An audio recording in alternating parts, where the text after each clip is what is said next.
नमस्कार, बहुत स्वागत है आपका स्वदेश न्यूज में। मैं हूं शिवाली श्रीवास्तव आपके साथ और खास प्रोग्राम में चर्चा अब डबल इन्फेक्शन के खतरे पर है।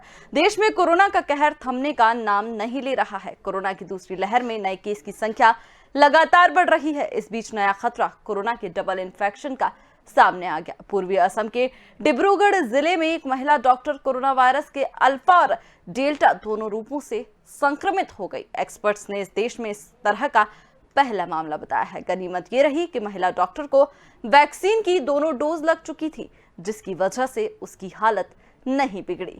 महिला डॉक्टर में गले की खराश, बदन दर्द और नींद न आने के हल्के लक्षण थे। एक्सपर्ट का मानना है कि महिला को वैक्सीन की दोनों डोज लगी हुई थी, इसलिए उसे अस्पताल में भर्ती कराने की जरूरत नहीं पड़ी। वहीं बेल्जियम में डबल वेरिएंट से संक्रमित होने वाली पहली महिला की मौत हो गई थी, इसलिए लोगों को जल्द से जल्द कोरोना वैक्सीन लगवा लेनी चाहिए, ऐसा कहा गया। इससे पहले बेल्जियम के आल्स्तो शहर के एक अस्पताल में पिछले दिनों एक महिला पहुंची थी। वह बार बार संतुलन खोकर गिर रही थी। हालांकि उसकी सांसें ठीक से चल रही थी। ऑक्सीजन लेवल भी 94% से ज्यादा था, लेकिन जांच में वह एक नहीं बल्कि कोरोना के दो अलग अलग वेरिएंट यानी दो अलग अलग तरह से कोरोना से संक्रमित निकली। कुछ घंटों बाद ही उसके फेफड़े तेजी से बेकार होने लगे और 5वें दिन उसकी मौत हो गई। महिला कोरोना के अल्फा और बीटा वेरिएंट से संक्रमित थी और उसे वैक्सीन नहीं लगी थी। यह दुनिया का पहला ऐसा मामला था जिसमें किसी को दो वेरिएंट से ज्यादा यानी डबल इन्फेक्शन हुआ। किस तरह का ये डबल इन्फेक्शन, कितना बड़ा खतरा और इससे कैसे बचा जाएगा, इसी पर हम करेंगे चर्चा। हमारे साथ चर्चा के लिए डॉक्टर आर.एन. टंडन जुड़ गए हैं, पूर्व जनरल सेक्रेटरी हैं आईएमए के, और डॉक्टर करण पीपरे, पूर्व सुप्रिंटेंडेंट हैं एम्स रायपुर के। सर, बहुत बहुत स्वागत है आप दोनों का स्वदेश न्यूज में। डॉक्टर टंडन, शुरुआत आपसे ही करते हुए, लगातार नए वेरिएंट सामने आ रहे हैं, लगातार नए मामले सामने आ रहे हैं। एक मामला जिसमें एक वक्त पर कोरोना के दो वेरिएंट से संक्रमित हुई महिला, क्या ये पॉसिबल है? इस तरह की कितनी संभावनाएं हो सकती हैं? देखिए, ये पॉसिबिलिटीज जो हैं वायरस के साथ हमेशा रहती हैं, क्योंकि जैसे अब हम ये देख रहे हैं कि 1.5 साल से ज्यादा हो चुका है हिंदुस्तान में भी इन्फेक्शन हुआ है और विश्व में तो 1 साल 9 महीने के आसपास हो गए। तो जब इस तरीके के इन्फेक्शन होते हैं, और हमें पता है कि आरएनए वायरस जो है वो बहुत तेजी से म्यूटेट करता है। वो अलग बात है कि डिफरेंट आरएनए वायरस की म्यूटेशन की कैपेबिलिटी, एवोल्यूशन की कैपेबिलिटी जो है वो अलग अलग किस्म की। वो कोरोना वायरस में ये लकीली और वायरसेस के हिसाब से, चाहे वो हम हेपेटाइटिस सी वायरस की बात करें तो उसके कंपैरिजन में थोड़ा कम होती है कि ये बहुत ज्यादा तेजी से म्यूटेट नहीं करता है। और ये म्यूटेशंस जो है आमतौर पे होते सेल के अंदर है। अभी भी बात हो रही थी जब, तो पहले भी यही था कि अगर हमारे में अंदर इन्फेक्शन हो रहा है और हम लड़ाई लड़ रहे हैं, उसको दवाइयां दे रहे हैं, वैक्सीन लगा रहे हैं, एंटीबॉडीज की डोजेस दे रहे हैं, तो बॉडी जब लड़ रही होती है वायरस से, तो वायरस के सेल में जो है वो म्यूटेशंस के चांसेस होने लगते हैं। और खास करके ये देखा गया है कि जो पुराना वायरस पड़ा हुआ है, नया दूसरा आ जाता है। परंतु ये सब चीजें तभी होती हैं जब एक ही सेल में ये दोनों वायरस के स्ट्रेन पाए गए। अदरवाइज ये है कि दो वायरस के स्ट्रेन आपको शरीर के डिफरेंट हिस्से में, यानी कि अगर हम सिर्फ रेस्पिरेटरी सिस्टम की बात करें कि गले से लेके और लंग्स के अंदर तक, तो गले में हो सकता है कि अल्फा वायरस निकले और लंग्स के अंदर डीपर टिश्यू में जाएंगे तो हो सकता है डेल्टा वायरस निकले। तो जिस तरीके की परेशानियां होती हैं वो अलग अलग जगह पे हो रही हैं। परंतु ये डबल इन्फेक्शन जो है ये डबल स्ट्रेन से हो रहा है, वेरिएंट्स अलग अलग हैं, पर ये अंदर उतना प्रॉब्लम नहीं करेंगे, क्योंकि ये प्रॉब्लम तभी होती है या ये म्यूटेट करेगा बॉडी के अंदर अगर ये दोनों स्ट्रेन जो हैं एक ही सेल में जब होते हैं, तो ये दोनों आरएनए स्ट्रैंड जो हैं साथ साथ होंगे, तो उसमें से कुछ हिस्सा दूसरे में चला जाता है, दूसरे का हिस्सा दूसरे में आ जाता है, तो एक स्ट्रॉन्गर म्यूटेंट वायरस बन करके बाहर आ सकता है।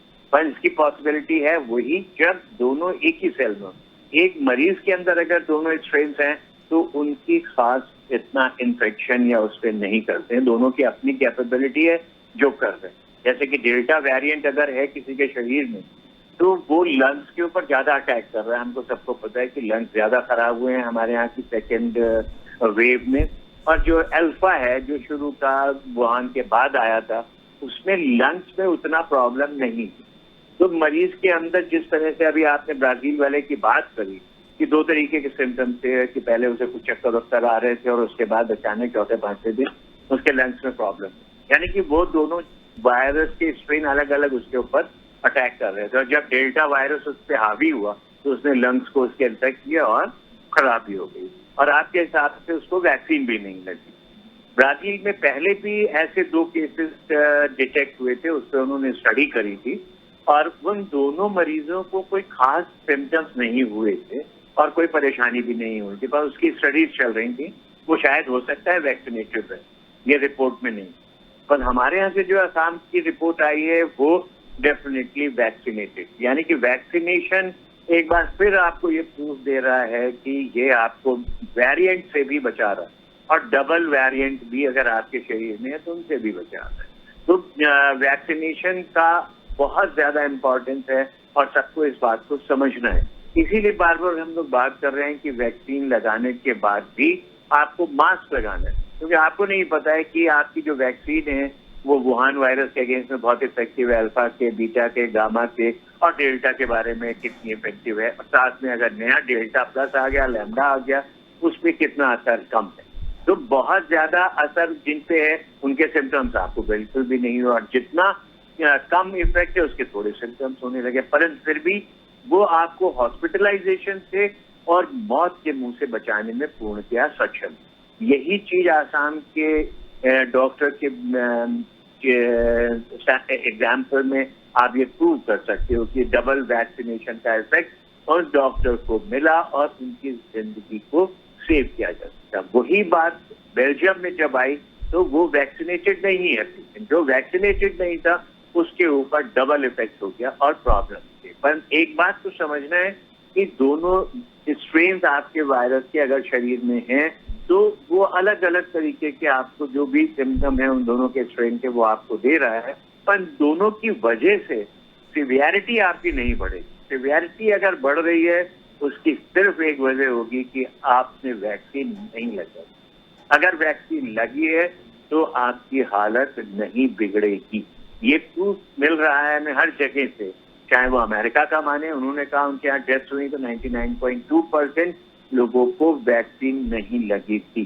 तो हर जगह पे वैक्सीनेशन की इम्पोर्टेंस आ रही है, परंतु दूसरे स्ट्रेन से बचने के लिए हम लोग बार बार ये बात कर रहे हैं कि वैक्सीनेशन के बाद भी आपको कोरोना एप्रोप्रिएट बिहेवियर को नहीं छोड़ना है, क्योंकि दूसरा स्ट्रेन कितना खराब होगा, कितनी परेशानी आपको करेगा और उसके ऊपर कितना वैक्सीन का असर होगा ये आप अभी से अनाउंस नहीं कर सकते हो, प्रेडिक्ट नहीं कर सकते। तो प्रिकॉशन वैक्सीनेशन के बाद भी बहुत जरूरी है, तो उसको नहीं भूलना है लोगों को कि मास्क और सोशल डिस्टेंसिंग सबसे ज्यादा जरूरी है। हम अपने यहाँ रोज देख रहे हैं कि कभी हमारे नंबर ऑफ नए केसेस 45,000 हो जाते हैं, कभी 35,000 हो जाते हैं और फिर बढ़ना शुरू हो जाते हैं, फिर कम होना। मतलब ये जो वैक्सीन एंड वैनिंग हो रही है उसकी वजह सिर्फ यही है कि जो वैक्सीनेटेड लोग हैं उनको उतना सीवियर इन्फेक्शन नहीं हो रहा है, और जो नहीं वैक्सीनेटेड है उनको अचानक से इन्फेक्शन होने लगता है। कि एक आपको एक एरिया मिल जाएगा जहाँ पे वैक्सीनेटेड लोग ज्यादा नहीं है, तो वहां पर सडनली इन्फेक्शन बढ़ गया, अगर पहुंच गया कोई तो इन्फेक्शन बढ़ जाता है। तो ये जो हम रोज देख रहे हैं कि आज 38, कल 45 और फिर अब 32 और फिर 35, उसकी वजह सिर्फ यही है कि हमारे यहाँ कोरोना एप्रोप्रिएट बिहेवियर पूरी तरह से लोग फॉलो नहीं कर रहे हैं, और जहां भी वायरस को मौका मिलता है लोगों पे अटैक करने का, वो अटैक कर देता है और आपके इन्फेक्शन के केसेस बढ़ जाते हैं। तो लोगों को इस बात को समझना है कोरोना खत्म नहीं हुआ है और ना ही अभी जल्दी खत्म होने की कोई अंदेशा है, क्योंकि सबको पता है कि हर्ड इम्यूनिटी ही एक ऐसी चीज है जो आपको वायरस से निजात दिला पाएगी या उसके इफेक्ट को कम कर पाएगी, पैंडेमिक को खत्म करके एपिडेमिक और एंडेमिक के रूप में लेके आएगी। वो तभी होगा जब या तो 100% लोगों को इन्फेक्शन हो जाए या वैक्सीनेशन हो जाए। तो इन्फेक्शन हम नहीं चाहेंगे कभी हो, पर वैक्सीनेशन बढ़ रहा है, 43-44 करोड़ हो चुका है, उम्मीद की जा रही है कि वैक्सीनेशन बढ़ेगा और लोगों को मिलेगा, परंतु हमें हर चीज को ध्यान रखना है कि क्या क्या प्रॉब्लम्स आ रही हैं। तो ये ब्राजील और बेल्जियम हर जगह पे प्रॉब्लम आ रही है, इंडिया में भी प्रॉब्लम आ गई है। इसके बावजूद भी अगर हम ये नहीं समझते हैं कि वैक्सीनेशन के बाद हमारी कोरोना एप्रोप्रिएट बिहेवियर जो है वो सब सबसे ज्यादा अहम है, सबसे ज्यादा जरूरी है और उसको नहीं भूलना है किसी भी आदमी को। तो और जो नहीं वैक्सीनेटेड है उनके लिए तो हम शुरू से कह रहे हैं कि आपको अगर प्रोटेक्शन चाहिए है अपना, अपने परिवार का और अपने शहर का, तो आपको वैक्सीन लगवानी है। और अगर वैक्सीन नहीं लग पाई है तो डबल मास्किंग कीजिए, अननेसेसरी सड़कों पे भीड़ भाड़ वाले एरिया में मत जाइए, क्योंकि यही आपका एक प्रोटेक्शन है और ये विश्व भर में प्रूफ हो चुका है। और इस तरह से अगर डबल इन्फेक्शन के जो खतरे लोगों को दिखाई देंगे तो शायद उन्हें कुछ समझ में आए कि हमारा वैक्सीनेशन और मास्क दोनों ही चीजें एक साथ अगर रहें तभी हमें खास फायदा होगा। अन्यथा मास्किंग जो है वो 100% जरूरी है और वैक्सीन पे कोई डरने और घबराने की जरूरत नहीं। बार बार हमने बताया कि वैक्सीन की वजह से भारतवर्ष क्या विश्व भर में ये चीजों का फायदा हुआ है कि स्मॉल पॉक्स खत्म हो गई, टेटनस नहीं दिखाई देता है, पोलियो खत्म हो गया। तो जब हम सब बीमारियों को खत्म कर चुके हैं वैक्सीनेशन से और वैक्सीन से कंट्रोल करते हैं, अब टीबी की वैक्सीन लगती है पैदा होते ही, उससे बीमारियां बच्चों पे कंट्रोल करते हैं। टीबी नहीं खत्म हुई परंतु कम से कम उसकी सिवियरिटी, जो हमारे को ब्रेन टीबी हुआ करती थी, उसमें बहुत बड़ा फर्क पड़ा है, वो चीज खत्म है, कंट्रोल में आई है। तो वैक्सीन के फायदे ही फायदे हैं, नुकसान को लेके कभी मत सोचिए, क्योंकि जो हेजिटेंसी है, आप अपने बच्चे को वैक्सीन लगवाने के लिए जब जाते हो तो आपके दिमाग में कोई भी हेजिटेंसी नहीं होती। डॉक्टर से पूछते हो जो भी वैक्सीन बच्चे को लगनी है उन्हें लगा दीजिए। ये भी नहीं पूछते कि कौन सी लग रही है, इसका क्या नुकसान हो सकता है, क्या फायदा हो सकता है। आप इसी उम्मीद से जाते हो कि हम बच्चे को वैक्सीन लगवा रहे हैं जिससे उसे आने वाले समय में बीमारियों का मुंह ना देखना पड़े और उसका बचाव हो सके। वही दिमाग में अपने रखिए कि आपको वैक्सीन कोरोना की कोई नुकसान नहीं देने वाली है, फायदा ही फायदा है और साथ में मास्क वही फायदा है। इसलिए डबल इन्फेक्शन के खतरे से अगर बचना है, डबल वेरिएंट वायरस है कोरोना के, कि दो वेरिएंट एक साथ आपके अटैक करें, उसके लिए आपको यही ध्यान रखना है कि हर चीज का फॉलो कीजिए, वैक्सीन लगवाइए और मास्क 100% लगाइए, क्योंकि मास्क आपको हर वेरिएंट वायरस से प्रोटेक्ट करेगा। वैक्सीन जितना मदद करेगी सीवियरिटी को रोकने में, मास्क उतना प्रोटेक्ट करेगा इन्फेक्शन से बचाने से। तो डरने की कोई जरूरत नहीं है डबल इन्फेक्शन से।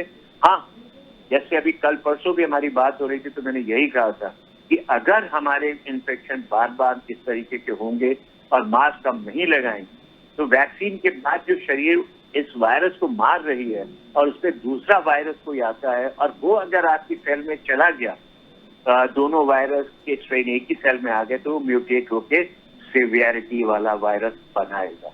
तो हमें इस म्यूटेशन को भी रोकना है, क्योंकि म्यूटेशन हवा में हो रहा है, नहीं ज्यादातर आपके शरीर में ही हो रहा है। तो हमें हर चीज के बारे में इस सतर्क रहना पड़ेगा और अपने आप को इस लड़ाई में आगे से आगे बढ़ करके हिस्सा लेना पड़ेगा। अपने आप को बचाना है, अपने शहर को बचाना है, अपने घर परिवार को बचाना है, तभी आप भारत देश की सेवा कर सकते हैं। अन्यथा ये बहुत मुश्किल है कि 140 करोड़ आबादी वाले देश की सेवा चुन 15-20 लाख लोगों के जुम्मे रख के सोचे कि हेल्थ प्रोफेशनल्स और हेल्थ वर्कर और फ्रंटलाइन वर्कर सारा कंट्रोल कर पाएंगे, शायद वो पॉसिबल नहीं। वैक्सीनेशन पॉसिबल है और साथ में आपका बिहेवियर। तो सारे लोगों ने मिल करके लड़ाई लड़नी है। तो हम इस डबल इन्फेक्शन, ट्रिपल इन्फेक्शन, क्योंकि जो चीज सामने आती है, जो आप सीक्वेंसिंग करते हैं, उससे आपको पता चल जाता है कि ये हो रहा है। पर ये कितनी जगह हम डिटेक्ट कर पाएंगे, कितना हम टेस्ट कर पाएंगे, उन सब चीजों पे डिपेंड करता है। पर प्रोटेक्शन आपके हाथ में है, मास्क और वैक्सीन, वैक्सीन के बाद भी मास्क और बिना वैक्सीन के डबल। बिल्कुल डॉक्टर टंडन, बेहद इंपॉर्टेंट बातें आपने बताई हैं कि जरूरी है, मास्क तो जरूरी है ही, कोरोना गाइडलाइंस का पालन भी जरूरी है और कोरोना एप्रोप्रिएट बिहेवियर जो लगातार डॉक्टर्स कर रहे हैं बेहद जरूरी है। डॉक्टर करण, आपसे ये भी जानना चाहेंगे कि कितना खतरनाक ये कोरोना का रूप है, क्योंकि जिस तरह से देखा जाए 2 केसेस हैं हमारे सामने। एक जब वैक्सीनेट हो चुका है उनको ज्यादा जरूरत नहीं पड़ी ना हॉस्पिटलाइज करने की, ना ज्यादा सीवियरिटी उनमें दिखाई दी। म्यूटेंट हुए, उनको भी एक बार में 2 म्यूटेंट ने असर किया, लेकिन ज्यादा सीवियरिटी नहीं दिखाई पड़ी और केस कंट्रोल हो गया। वहीं अगर दूसरे केस की बात करें तो वैक्सीन नहीं लगी थी, इस वजह से जान तक गंवानी पड़ गई। बहुत अच्छी चर्चा हो रही है। डॉक्टर साहब ने बहुत अच्छा एक्सप्लेन भी किया है, और मैं इतने दिनों से आप लोगों के साथ में चर्चा कर रहे हैं तो मेरा जो अनुभव है वो ये कह रहा है कि कोरोना हो, चाहे कोरोना का वेरिएंट्स हो, लैम्डा हो और लैम्डा प्लस हो, और अब जो आपने बताया कि क्या बोलते हैं आसाम में जो इन्फेक्शन मिला है डॉक्टर साहब को, हुआ है लेडी डॉक्टर को, उसमें अल्फा और डेल्टा दोनों है। तो मेरा एक्सपीरियंस तो ये बोलता है कि यदि आप लोगों को सबको वैक्सीनेशन हो गया है तो आपको किसी भी प्रकार से डरने की जरूरत नहीं है। 80-85 से लेके 90% तक लोग पूरे के पूरे स्वस्थ है, उनको अब नहीं होने की चांस भी है। यदि 5-6% लोगों को होता है तो जैसा पूरा विश्व जानता है कि जिनको वैक्सीनेशन हो गया है उसमें सीवियरिटी नहीं है। रही बात अल्फा और डेल्टा वेरिएंट की, तो अल्फा से कोई भी ऐसा घातक अभी तक सुनने देखने को नहीं आया है, और डेल्टा का ऐसा है कि यदि फेफड़े में, फेफड़ा जो उसका जो एक टारगेट होता है, फेफड़े की जो सेल्स होती हैं, पल्मोनरी लंग्स की सेल्स होती हैं, उस पर ज्यादा डैमेज करता है, निमोनिया होता है।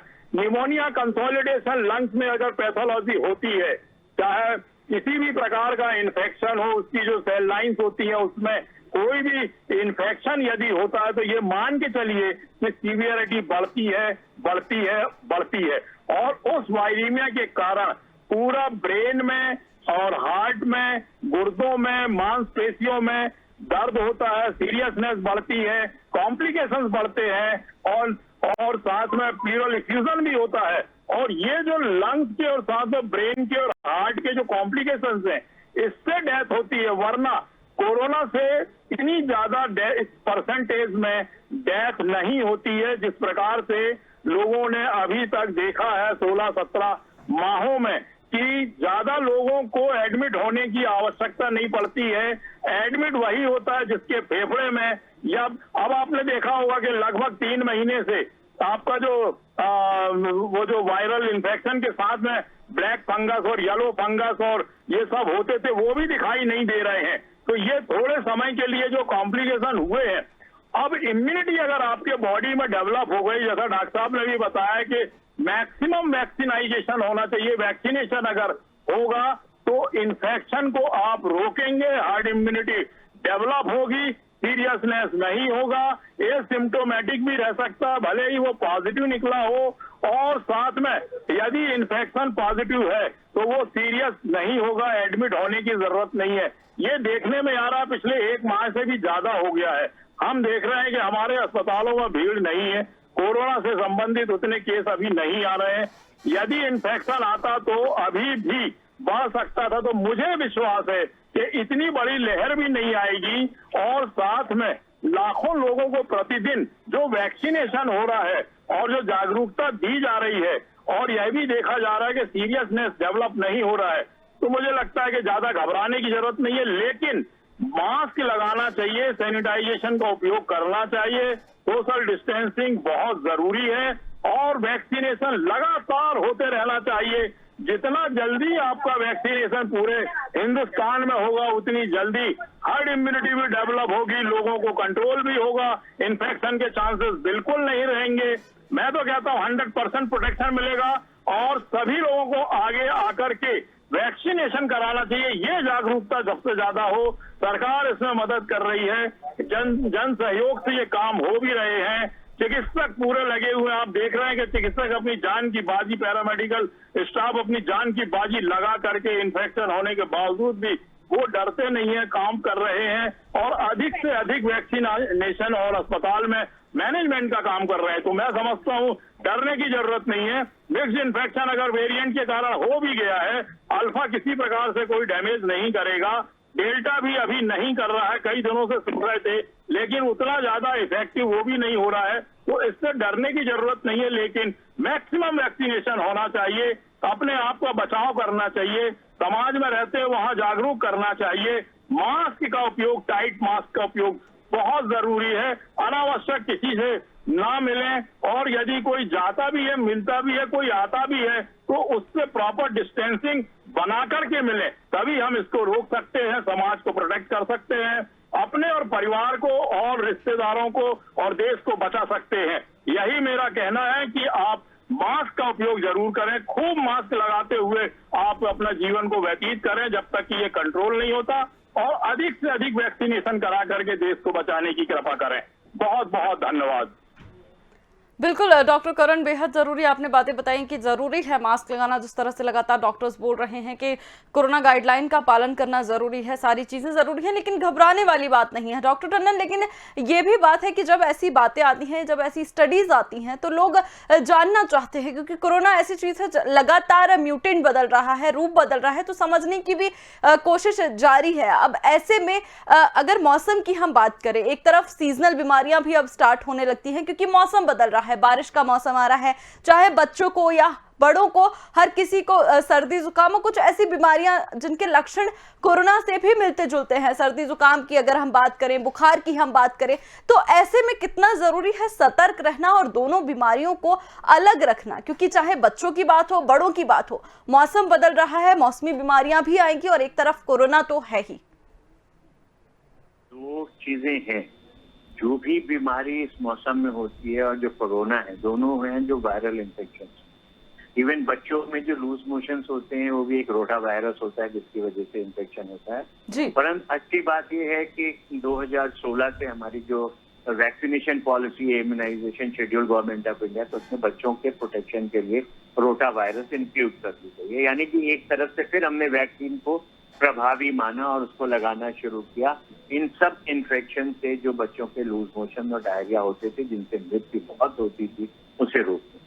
उसी तरह से जो सीजनल इन्फ्लुएंजा वायरस है, उसके लिए भी वैक्सीन लोग लगवाते हैं, खास करके वो लोग जिनको कि एसोसिएटेड क्रॉनिक इलनेसेस है, चाहे वो बहुत ज्यादा डायबिटिक हैं या उनका ट्रांसप्लांट हुआ हो लिवर का या किडनी का, या उनको लिवर प्रॉब्लम है या किडनी प्रॉब्लम है, और बहुत ज्यादा डायबिटिक हैं जिनके लंग्स खराब हो चुके हैं, तो वो सब लोग भी इन्फ्लुएंजा वायरस की वैक्सीन लगवाते हैं, जिससे कि वो इन सीजनल बीमारियों से बच सके। और जहां तक कोरोना के साथ में इन सब बीमारियों को जोड़ने की बात है या उनको समझने की बात है, तो एक चीज को रखिए समझने के लिए आप सिर्फ, कि दोनों वायरस इन्फेक्शन एक ही तरीके के सिम्टम्स देते हैं और दोनों ही वायरस इन्फेक्शन जो हैं वो आदमी से आएंगे। अगर किसी को जुकाम हो रहा है, खांसी हो रही है और रनिंग नोज है, बुखार हो रहा है, तो वो दूसरे को स्प्रेड कर सकता है। तो फिर उसके प्रोटेक्शन के लिए और आपके प्रोटेक्शन के लिए ले देकर फिर एक ही चीज सामने आती है कि आप मास्क को मत छोड़िए लगाना, चाहे वो इन्फ्लुएंजा कॉमन सीजनल इन्फेक्शन है या कोरोना। अगर दोनों से बचना है तो आपको एक ही बात समझना है कि आपने मास्क लगा के रखें। आम सीजनल इन्फ्लुएंजा जो है आपके लंग्स को उतना डैमेज नहीं करेगा कोरोना जितना कर। आम इन्फ्लुएंजा वायरस सिर्फ आपको अपर रेस्पिरेटरी ट्रैक्ट इन्फेक्शन करता है और बहुत कम सीवियर निमोनिया और ये सब प्रॉब्लम करता है। परंतु कोरोना वायरस सिर्फ रेस्पिरेटरी सिम्टम्स नहीं दे रहा है, वो हर तरीके के सिम्टम्स दे रहा है। वो आपको न्यूरोलॉजिकल सिम्टम्स भी दे रहा है, वो आपको कार्डियक सिम्टम्स भी दे रहा है, वो आपको किडनी के सिम्टम्स भी दे रहा है, वो आपको लूज मोशंस भी कर रहा है, तो हर तरीके की परेशानी कर रहा है।